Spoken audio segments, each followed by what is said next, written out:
इसरो की मेहनत का नतीजा है कि अब भारत अंतरिक्ष अनुसंधान के क्षेत्र में दुनिया के टॉप देशों में शामिल है। यहाँ 6 ऐसे प्रोजेक्ट के बारे में जानते हैं जिनके सफल होने पर भारत बन जाएगा अंतरिक्ष महाशक्ति। इसरो ने अपना सफर साइकिल और बैलगाड़ी से शुरू किया था। रॉकेट को साइकिल पर और सैटेलाइट को बैलगाड़ी पर ढोया गया था।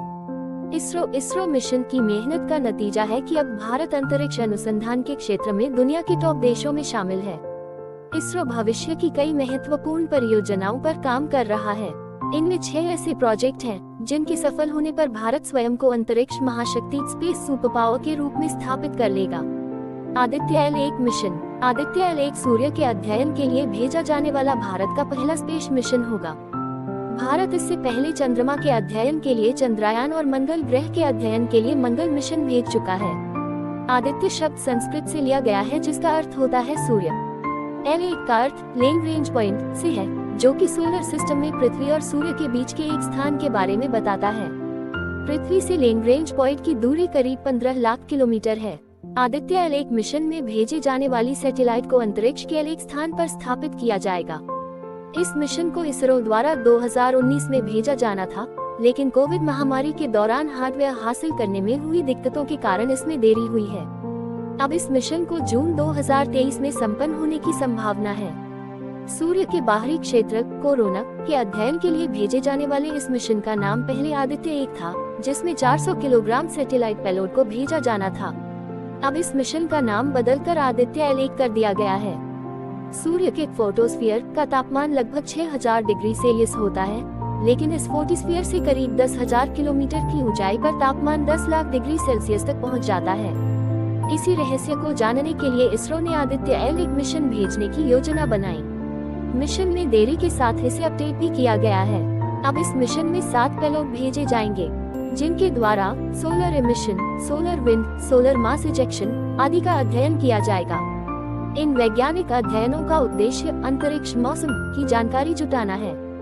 सूर्य के फोटोस्फीयर में होने वाले बदलाव पृथ्वी के मौसम को गहराई से प्रभावित करते हैं। आदित्य L1 मिशन में भेजे जाने वाले 7 पेलोड में 2 महत्वपूर्ण payload SUIT solar ultraviolet imaging telescope payload और VELC payload visual emission line coronagraph है। इनके द्वारा सूर्य भौतिकी को समझने में मदद मिलेगी। सूर्य से संबंधित इन पहलुओं को अध्ययन करने वाला भारत पहला देश होगा। इस मिशन की सफलता अंतरिक्ष का अध्ययन करने वाली बिरादरी में भारत को विशेष स्थान दिलाएगी। स्पेसएक्स। केंद्रीय परमाणु ऊर्जा और अंतरिक्ष मंत्री जितेंद्र सिंह ने संसद में बयान दिया था कि वर्ष 2030 तक भारत का अपना अंतरिक्ष स्टेशन होगा। इसी की तैयारियों के तहत भारत के अंतरिक्ष वैज्ञानिक स्पेस डॉकिंग एक्सपेरिमेंट के लिए काम कर रहे हैं। स्पेस डॉकिंग का अर्थ अंतरिक्ष में 2 यानों या वस्तुओं को आपस में जोड़ना, पदार्थ को एक अंतरिक्ष यान से दूसरे अंतरिक्ष यान में भेजना, अंतरिक्ष में चहकदमी करना, अंतरिक्ष में सैटेलाइट या अंतरिक्ष यान की मरम्मत का कार्य करने से संबंधित है। इस तकनीक की आवश्यकता अंतरिक्ष स्टेशन से अंतरिक्ष यान को जोड़ने व अंतरिक्ष यात्रियों को अंतरिक्ष यान से अंतरिक्ष स्टेशन के अंदर पहुंचाने में किया जाएगा। स्पेस स्टेशन का निर्माण भी इसी तकनीक की संपन्न किया जाता है। इस तकनीक पर इसरो गंभीरता से काम करा है।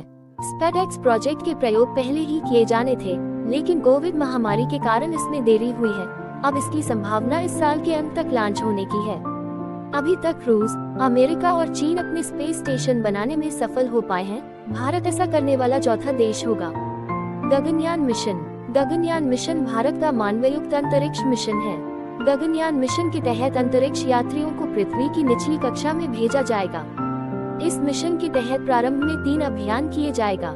पहले 2 अभियान मानव रहित प्रायोगिक अभियान होंगे। तीसरे अभियान में 3 अंतरिक्ष यात्रियों को पृथ्वी से 300-400 किलोमीटर की ऊंचाई पर अंतरिक्ष में 5-7 दिनों तक रखा जाएगा। इन 3 यात्रियों में एक महिला अंतरिक्ष यात्री भी शामिल रहेगी। इसरो ने तय किया गया है कि भारत के अंतरिक्ष यात्रियों को व्योमनॉट कहा जाएगा। व्योम एक संस्कृत शब्द है जिसका अर्थ आकाश है। मानव रहित गगनयान मिशन में जिस रोबोट को भेजा जाएगा उसे व्योम मित्र कहा जाएगा। इस मिशन के लॉन्च के साथ ही भारत अमेरिका, चीन, रूस देशों के क्लब में शामिल हो जाएगा। एक्पोसेट यानी एक्सरे पोलराइजेशन सैटेलाइट। यह इसरो का कॉस्मिक एक्सरे का अध्ययन करने वाला महत्वाकांक्षी मिशन है। इसे उच्च ऊर्जा वाले अंतरिक्षीय पदार्थों को अनेक तरंगदैर्घ्यों में अध्ययन करने के लिए डिजाइन किया गया है। इससे pulsar, black hole, X-ray binaries, active galactic nuclei, non thermal supernova का अध्ययन किया जाएगा। यह अंतरिक्ष शोध क्षेत्र में इसलिए महत्वपूर्ण है कि तमाम अंतरिक्ष तकनीक विकास के बावजूद एस्ट्रोफिजिक्स एक्स-रे पोलराइजेशन के क्षेत्र में विकास नहीं हुआ है। भारत का इस क्षेत्र में प्रयास अंतरिक्ष के नए आयाम खोलेगा, जो कि भारत के लिए ही नहीं बल्कि विश्व के लिए बड़ी उपलब्धता होगी। निसार अमेरिका के नासा और भारत के इसरो की संयुक्त योजना है। निसार का मतलब NASA ISRO synthetic aperture radar है, जो ड्यूअल फ्रीक्वेंसी एल बैंड और एस बैंड पर काम करेगी। ये पृथ्वी अवलोकन का प्रोजेक्ट है। इसमें एसयूवी कार साइज की सैटेलाइट शामिल होगी, जिसका वजन करीब 2400 किलो होगा। निसार को आंध्र प्रदेश के सतीश धवन केंद्र से 2024 में लॉन्च होने की संभावना है। इसके द्वारा पूरी पृथ्वी की भौगोलिक स्थितियों की मैपिंग की जाएगी।